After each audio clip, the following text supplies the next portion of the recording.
இது வரைக்கும் நம்ம என்ன பார்த்துருக்கோம் அப்படின்னா, நம்ம ஒரு டெக்ஸ்ட் ஃபைல் எப்படி ரைட் பண்ணுறதுன்னு பார்த்துருக்கோம். ஒரு இமேஜை வந்து எப்படி ஆப்ஜெக்டாக கிரியேட் பண்ணி அதில் ஒர்க் பண்ணுறதுன்னு பார்த்துருக்கோம். இப்போ நம்ம என்ன பார்க்க போகிறோம்னா, ஒரு டாக்குமெண்ட் மைக்ரோசாஃப்ட் docx ஃபைலை வந்து நம்ம எப்படி ரைட் பண்ணுறது அப்படின்றத பற்றி பார்க்கலாம். ஸோ அதுக்கு நம்ம டாக்குமெண்ட்டை ரீட் பண்ணுறதுக்கான லைப்ரரியை வந்து ஃபஸ்ட்டு இன்ஸ்டால் பண்ணணும். ஸோ லைப்ரரி பேர் python-docx. இதுக்கு ஆன்லைன் வேணும். ஸோ இன்டர்நெட்டில் கனெக்ட் ஆகிட்டு அது பார்த்திங்கன்னா python-docx 0.8.11 வந்து இன்ஸ்டால் ஆயிடுச்சு. இப்போ நம்ம இந்த இடத்துல யூஸ் பண்ணிக்கலாம் இம்போர்ட். ஸோ docxன்னு வரணும். இந்த docxன்னு வரல அப்படின்னா உங்களுக்கு இன்ஸ்டால் ஆகலன்னு அர்த்தம். ஸோ ஃபஸ்ட்டு நம்ம டாக்குமெண்ட் எப்படி கிரியேட் பண்ணுறது அப்படின்றத பற்றி பார்க்கலாம். இந்த docxக்குள்ள பார்த்தீங்கன்னா டாக்குமெண்ட் அப்படின்னு ஒன்று இருக்குது, அந்த ஃபங்க்ஷனு. ஸோ அந்த ஃபங்க்ஷனை நம்ம எம்டியாக கொடுத்தோம் அப்படின்னா நமக்கு ஒரு நியூ டாக்குமெண்ட் வரும். ஸோ இந்த டாக்குமெண்ட் நம்ம சேவ் பண்ணால் தான் நமக்கு வந்து சேவ் ஆகும். ஸோ அதுக்கு doc.save அப்படின்ட்டு இருக்குது. இப்போ இந்த doc.saveல நம்ம ஏதாவது நேம் கொடுத்துக்கலாம். ஸோ example.docx கொடுத்துருக்கேன், எதுவுமே பண்ணல. docx.documentன்னு ஒன்று ஓப்பன் பண்ணியிருக்கேன். தென் இந்த டாக்குமெண்ட் ஆப்ஜெக்டை வந்து சேவ் பண்ணிக்கிறேன். இந்த இடத்துல டாக்குமெண்ட் அப்படின்றது டாக்குமெண்ட் ஆப்ஜெக்ட்னு காட்டும். ஸோ பிரிண்ட் ஆஃப் கொடுத்துட்டு நான் சேவ் பண்ணிட்டு ரன் பண்ணலாம் வைங்க. ஸோ பார்த்தீங்கன்னா டாக்குமெண்ட் ஆப்ஜெக்ட்னு வருது இல்லையா. ஸோ இது வந்து ஒரு டாக்குமெண்ட் ஆப்ஜெக்ட். அந்த ஆப்ஜெக்டை வந்து நான் example.docx அப்படின்ற நேமில் சேவ் பண்ணுறேன். இது வந்து கரண்ட் ஒர்க்கிங் டைரக்டரியில் சேவ் ஆகும். பாத் கொடுத்தீங்கன்னா எந்த பாத் இருக்குமோ அந்த பாத்தில் சேவ் ஆகும். இப்போ பார்த்தீங்கன்னா எங்கள் example.docx இல்லவே இல்லை. ஸோ ரன் பண்ணுறேன். இப்போ பார்த்தீங்கன்னா example.docx வந்துடுச்சு. அதுக்குள்ள பார்த்தீங்கன்னா நமக்கு எதுவுமே இல்லை. ஸோ இந்த டாக் அப்படின்றது நமக்கு பேராகிராஃபாக இருக்கும். நிறைய ஃபங்க்ஷன்ஸ் இருக்குது. அதில் முதல் ஃபங்க்ஷன் பார்த்தீங்கன்னா ஆடு. ஸோ இந்த பேராகிராஃப்குள்ளே நம்ம என்ன ஆர்குமெண்ட் பாஸ் பண்ணுறோமோ அது வந்து இந்த இடத்துல ஆர்குமெண்ட் ரைட் ஆகிடும்.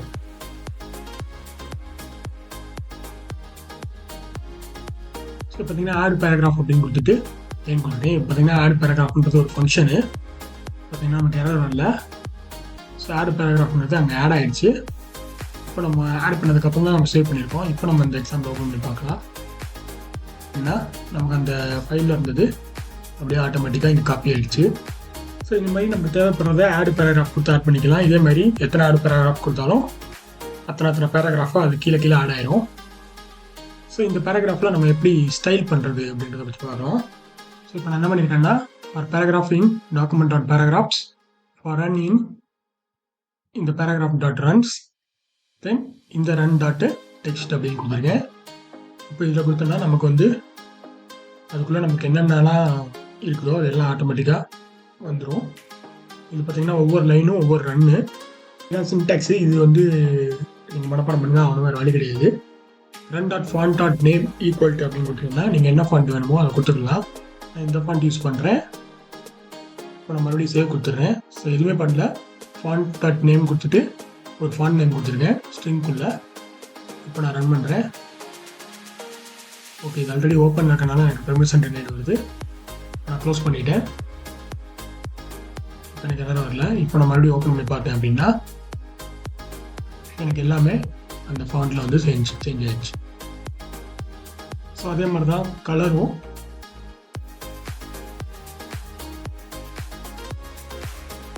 இது பார்த்தீங்கன்னா ரெட்டு, க்ரீனு, ப்ளூ.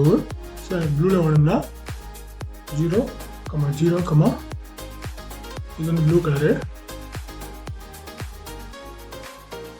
அப்படின்னா ஃபுல்லாக எனக்கு ப்ளூ கலர் வந்துச்சு. அதே மாதிரி இந்த பாயிண்ட் நான் சேஞ்ச் பண்ணோம் அப்படின்னா இப்படி கொடுத்தா வராது. அதுக்கு தான் நம்ம பிடின்னு ஒன்று பண்ணியிருக்கோம், இம்போர்ட் பண்ணியிருக்கோம். அந்த பிடிக்குள்ளே நம்ம ஒரு இன்டிஜராக கொடுக்கணும். பார்த்தீங்கன்னா எனக்கு 20 கெல்லிஸ் லேபு ப்ளூ கலர்.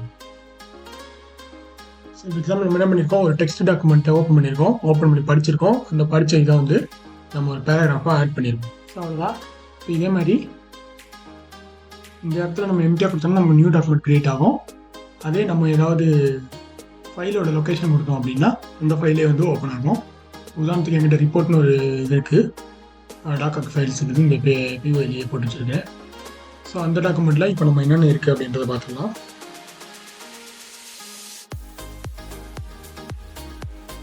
பார்த்தீங்கன்னா நான் பிரிண்ட் கொடுத்துருக்கேன், ஆனால் எனக்கு எதுவுமே காட்டல. பார்த்தீங்கன்னா print.runText கொடுத்துருக்கேன். எனக்கு வந்து எந்த ஒரு அவுட்புட்டுமே வரல. ஆனால் இந்த ஃபைல் வந்து எம்டி கிடையாது. இதுக்குள்ளே சில ஐட்டங்கள் இருக்குது. இது ஏன் நமக்கு எதுவுமே காட்ட மாட்டேங்குது அப்படின்னா, இது எல்லாமே ஒரு டேபிளாக இருக்குது. ஸோ டேபிள் டேட்டாவை நம்மளால் பேராகிராஃப் யூஸ் பண்ணி அக்சஸ் பண்ண முடியாது. அதுக்கு நம்ம டேபிள்ஸ் யூஸ் பண்ணி அக்சஸ் பண்ணலாம். ஸோ இது வந்து டேபிள்ஸு docx டேபிள்ஸ் அப்படின்னு கொடுத்தோம்னா நமக்கு இருக்கிற ஒவ்வொரு டேபிள்லையும் அந்த வேரியபிள் டி அப்படின்னு எடுத்துகிட்டு உள்ள வரும். டீன்றது இங்கே டேபிள் ஆப்ஜெக்ட்டு. இந்த டேபிள் ஆப்ஜெக்ட் எப்படி இருக்கும்னா நிறைய ரோஸ் கம்பைன் ஆகிருக்கும். ரோஸ் அப்படின்றது தெரியும் இல்லையா, டேபிளில் ரோ இருக்கும், காலம் இருக்கும். ஸோ docx அப்படின்றது ஒரு ஆப்ஜெக்ட். அந்த ஆப்ஜெக்ட்டுக்குள்ளே எவ்வளோ டேபிள் இருக்கோ அந்த அவ்வளோ டேபிளும் லிஸ்ட்டாக இருக்கும். அதனால் நம்ம ஒன்று அக்சஸ் பண்ணுறோம். அதேமாதிரி இந்த ஒரு டேபிளில் பார்த்தீங்கன்னா ஏகப்பட்ட ரோ இருக்கும். அந்த ரோவை நம்ம ஆர் அப்படின்னு அக்சஸ் பண்ணுறோம். ஸோ அந்த ரோக்குள்ளே பார்த்தீங்கன்னா ஏகப்பட்ட செல்ஸ் இருக்கும். அந்த செல்ஸை வந்து நம்ம சி அப்படின்னு அக்சஸ் பண்ணுறோம். ஸோ இந்த 3 ஃபார்முலா போட்டால் தான் நம்மளால் உள்ளே என்ன டெக்ஸ்ட் இருக்குது அப்படின்றத எடுக்க முடியும். இப்போ இந்த இடத்துல அந்த ஒவ்வொரு செல்லுக்குள்ளேயும் நமக்கு ஒரு டெக்ஸ்ட் இருக்கும். ஸோ அது வந்து c.text, இந்த செல்லுக்குள்ள டெக்ஸ்ட்டு. இப்போ வந்து நம்ம பார்க்கலாம். பார்த்தீங்கன்னா நமக்கு என்னென்ன டேட்டா உள்ளே இருக்குதோ அது எல்லாமே நம்மளால் அக்சஸ் பண்ண முடியும். அதே போல் தான் நம்ம ரன்னுக்கு எப்படி யூஸ் பண்ணோமோ அதே மாதிரி தான். ஆனால் நம்ம டேரெக்டாக டெக்ஸ்ட்டை வந்து சேஞ்ச் பண்ண முடியாது.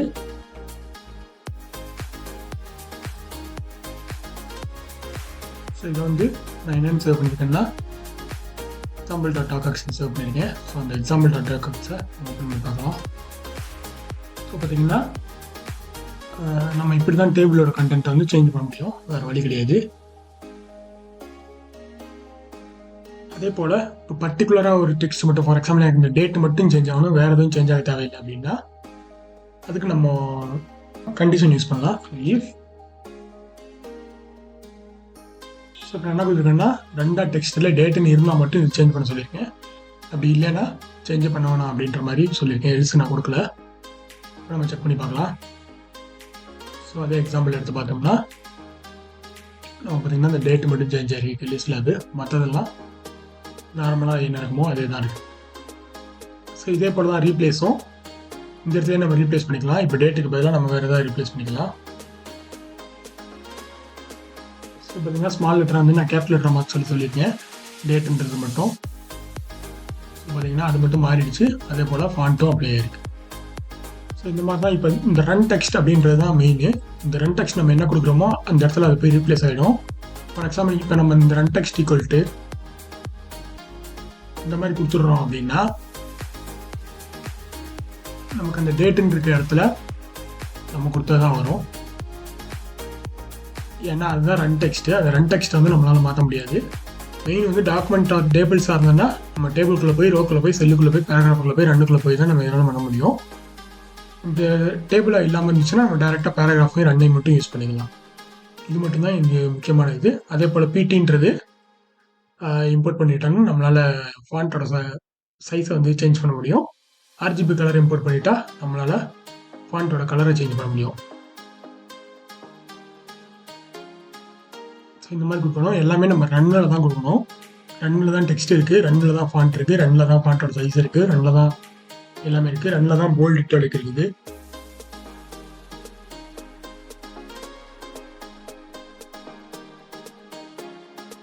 ஓகே, நமக்கு எரர் இல்லை.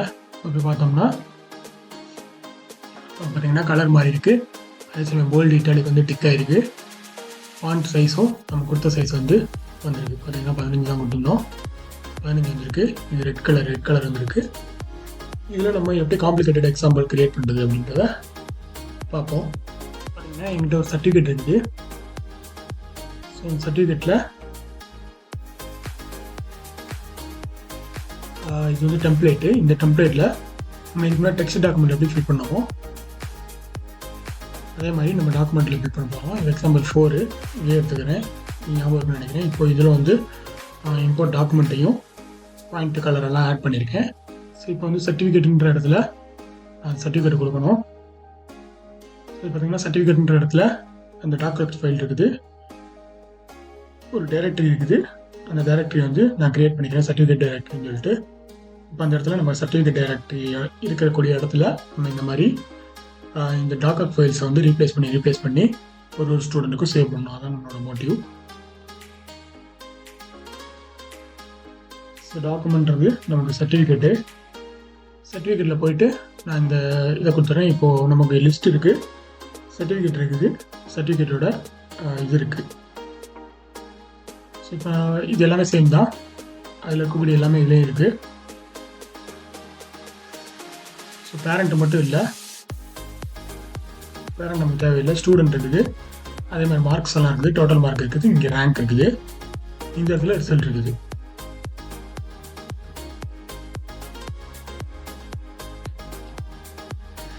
ஸோ இவ்வளோ தான் நம்ம பண்ண போகிறோம்.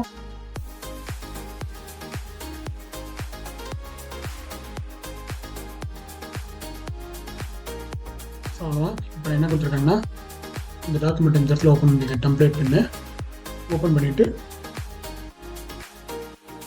ஸோ டாக்டர் டேபிள்ஸ் ரோஸ் அதே மாதிரி போன ப்ரோக்ராமில் கொடுத்து அதே மாதிரி கொடுத்துட்டு, இந்த ரன்னுக்குள்ளே வந்ததுக்கப்புறம் நான் ஒரு ஸ்ட்ரிங்காக செக் பண்ணுறேன். செக் பண்ணிவிட்டு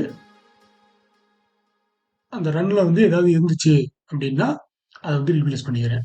அவ்வளோதான். ரீப்ளேஸ் பண்ணி முடிஞ்சதுக்கப்புறம் நான் டேரெக்டாக இந்த ஃபைல் பார்த்து இந்த இடத்துல வந்து சேவ் பண்ணிக்கிறேன். ஃபைலோட நேம் வந்து இதுதான் ஃபைலோட நேமு. ஸோ நம்ம ஒரு டேரக்டரி கிரியேட் பண்ணி அந்த டேரக்டரியில் சேவ் பண்ணியிருக்கோம். எரர்னா எரர் சொல்லியிருக்கோம். ஸோ எதுவுமே பண்ணல, பழைய எக்ஸாம்பிள் அதே தான்.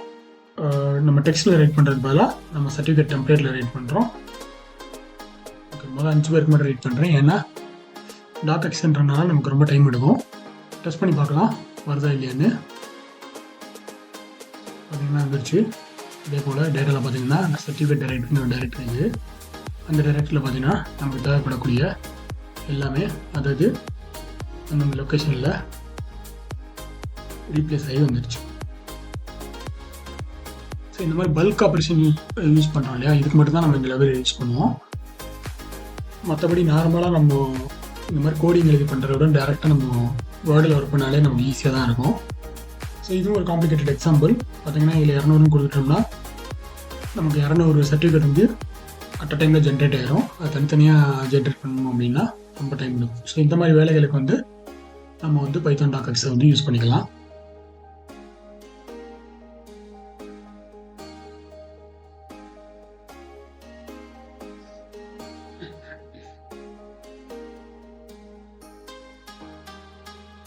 ஸோ அவ்வளோதான். அடுத்த வீடியோவில் பார்க்கலாம்.